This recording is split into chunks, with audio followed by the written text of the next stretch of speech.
तो दोस्तों मन्नत सीरियल में विक्रांत के इन्वेस्टर्स कहते हैं कि भाई दुआ को तो लाना ही पड़ेगा।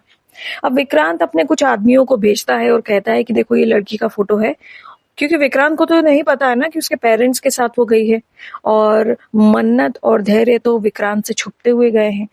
तो विक्रांत को लग रहा है कि बच्ची जो है वो कहीं किसी गलत हाथ में तो नहीं लग गई या बच्ची कहाँ गई है। तो विक्रांत की चिंता वो है और इसीलिए वो अपने 2-3 लोगों को बोलता है कि ये रहा बच्ची का फोटो, इसे देखो, इसे ढूंढ के मुझे लेके आओ।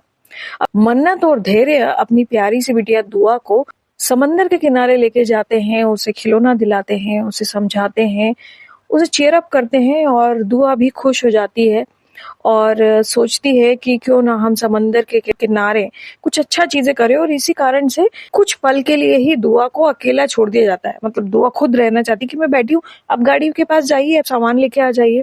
लेकिन इस बीच में विक्रांत के जो आदमी होते हैं वो आ जाते हैं और दुआ को देखते हैं और दुआ को कहते हैं कि चलो हमारे साथ।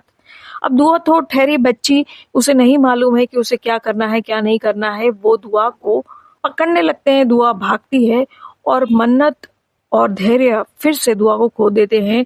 लेकिन जैसे तैसे करके गुंडों से लड़ करके, बेसिकली वो गुंडे है भी नहीं, लेकिन क्योंकि वो मन्नत को उसकी बच्ची नहीं दे रहे। तो बहुत ही वियर्ड सा एक इंसिडेंट था कि जब दुआ बोल रही है मेरी माँ है और मन्नत बोल रही है मेरी बच्ची है, तो वो आदमी क्यों ये नहीं कंसिडर कर रहे हैं कि ये उसकी माँ है। खैर धैर्य आता है और धैर्य उन दोनों आदमियों को अच्छी सबक सिखाता है और थोड़े लात घूसे चल जाते हैं और मन्नत और धैर्य अपनी बिटिया को लेकर के इंदौर जाने ही वाले होते हैं कि विक्रांत मन्नत को देख लेता है।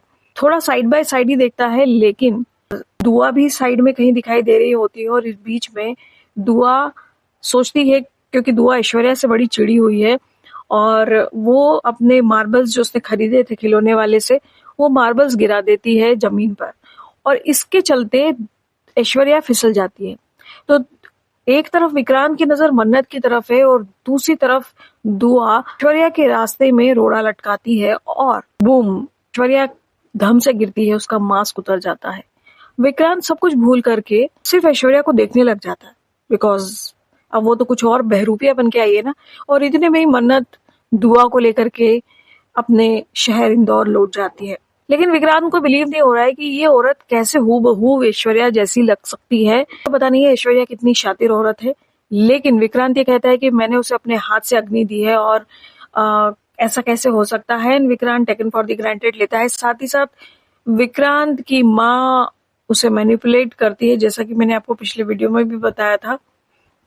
लेकिन अब दोनों की मुलाकात लोहरी के दिन होने वाली है। जी हाँ, मन्नत और विक्रांत आमने सामने होंगे। इनफैक्ट विक्रांत के मम्मी पापा रोनी और नीतू भी आमने सामने होने वाले हैं और उसका भाई धैर्य भी, साथ ही बेटी दुआ भी।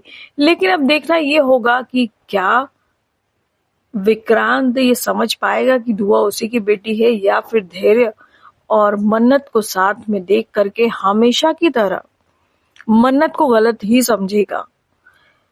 वहीं पे विक्रांत के घर में वो 4 औरतें मिलके ना जाने क्या पॉलिटिक्स कर रही हैं, क्या कनेक्शन किसका जुड़ता रहता है। 2 लालची औरतें हैं और 2 शातिर औरतें हैं और एक छोटा सा बच्चा है। यार बच्चे का बाप कौन है अभी तक मुझे तो क्लियर नहीं हुआ है। आपको पता हो तो कमेंट सेक्शन में जरूर बताना। वीडियो अगर आपको अच्छा लगा हो तो लाइक करना। चैनल अभी तक सब्सक्राइब नहीं किया हो तो please subscribe. Thank you for watching.